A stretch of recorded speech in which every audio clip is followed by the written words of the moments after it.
This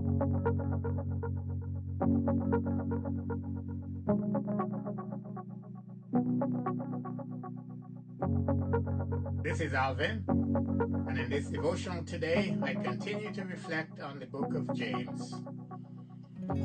In this passage, James focuses on wisdom, but not just any kind of wisdom. He focuses on wisdom from above. Where do you go to find wisdom? Do you go to a friend who you know is going to tell you just what you want to hear? Have you ever thought about what makes a person wise? James says in James 3:13, "Who is wise and understanding among you? Let them show it by their good life, by deeds done in the humility that comes from wisdom." James has just been writing at length about our words and the destruction that they can cause when we do not keep our tongue in tight check. James now turns his attention to writing about wisdom. Who is wise and understanding among you? He asks this provocative question. The way each one of us answers this question will depend on whether our focus is on this life or whether it's on eternity. This is a test question that immediately challenges our pride.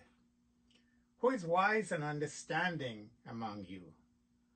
Our natural pride may cause us to say, "I am."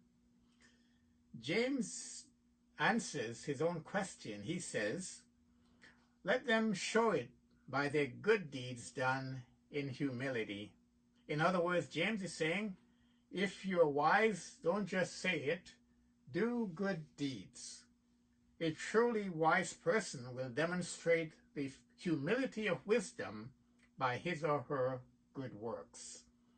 James compares the two basic sources for wisdom from God and wisdom from the world around us.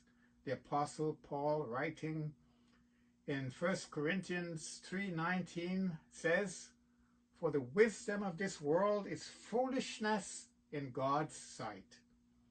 James goes on, verses 16 and 17, "For where you have envy and selfish ambition, you'll find disorder and every evil practice." You see, earthly wisdom is selfish and envious. But the wisdom that comes from heaven, James says, is first of all pure, then peace-loving, considerate, submissive, full of mercy and good fruit, impartial and sincere.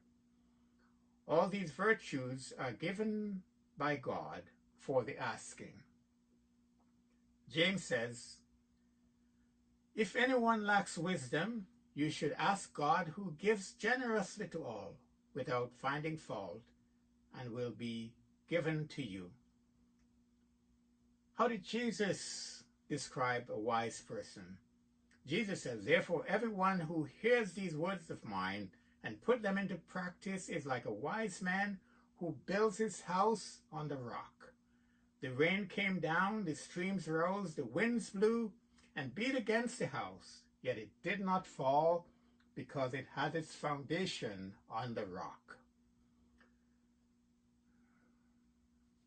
But the foolish person builds on sand, which when the wind and the rain comes, just cannot stand." So if you want to have real wisdom, you should ask God, who gives generously. Then you will be able to build your life on a firm foundation. May the Lord bless you. Amen.